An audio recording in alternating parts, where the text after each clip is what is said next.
everyone, thank you for joining us, and today we will be reviewing the Dji Phantom 3 Standard and seeing if it's still worth it in 2018. Be right back after this message thingy.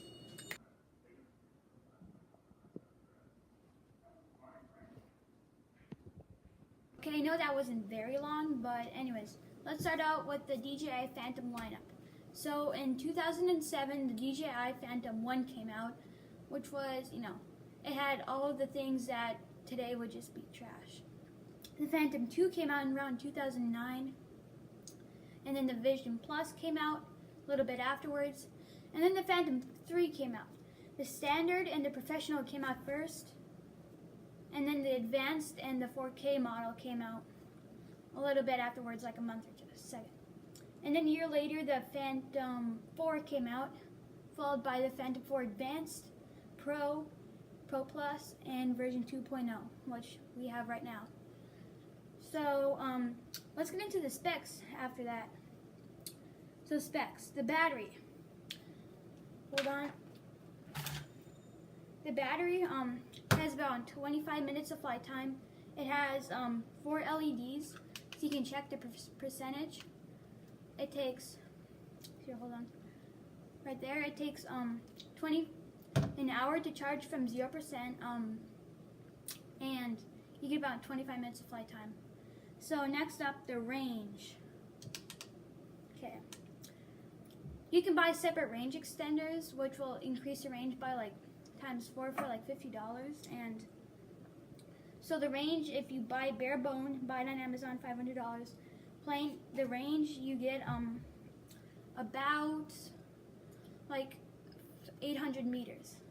And that's under ideal conditions, So if you're to drive straight over a lake, so here's a remote, you can keep on going for like 800 meters, and then it would just lose signal. And when it loses signal, it returns home, which could save you like the bank when older models. If you lose signal, it keeps on flying away, and you never lose it, and that's really bad.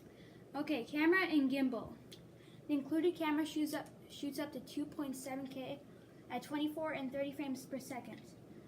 It can also shoot up to 1080p at 40 frames per second, or 720p at 60 frames per second for FPV people.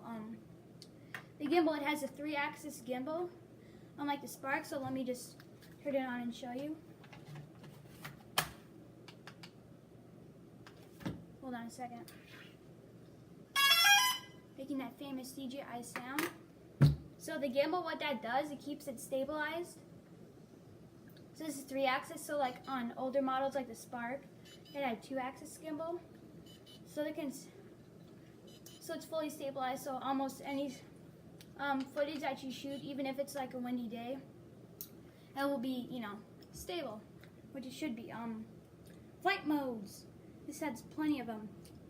Oh, follow me. I haven't really got it successful. It's supposed to lock onto the target, and then it'll follow you until it like loses signal. Point of interest. This is one of my favorites. It'll go, you set the altitude, and then you set the radius, and it'll go around. You can change the speeds and all that other stuff. So if you want to shoot a mountain, you have to set like the radius like really far, and then you can change the speed of it. So that's cool. And then there's course lock, waypoints, and home lock.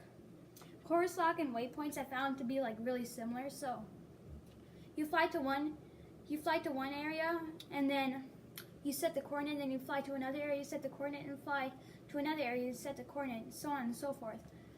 And then you hit go, and it'll go to each individual coordinate. But I've had actually a very bad crash with it. Roll, please. Thank you, editor. So I was doing waypoints and smashed into a tree, which is like really bad. So it doesn't have any obstacle avoidance. So if there's like a tree right here, and there's 2 coordinates above, it'll just smash right into the tree.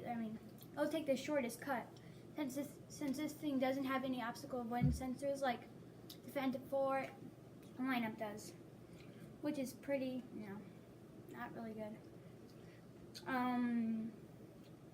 Okay, I can't read my handwriting. What does that say? Price.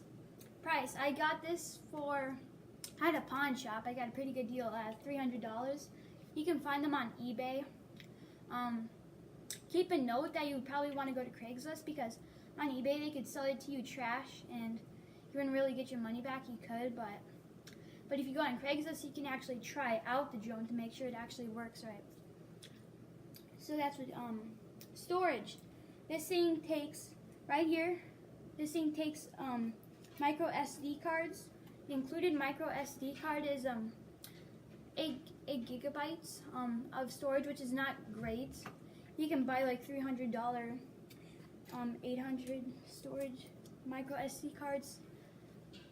I'll link it in the description box below if you want to get a real expensive micro SD card.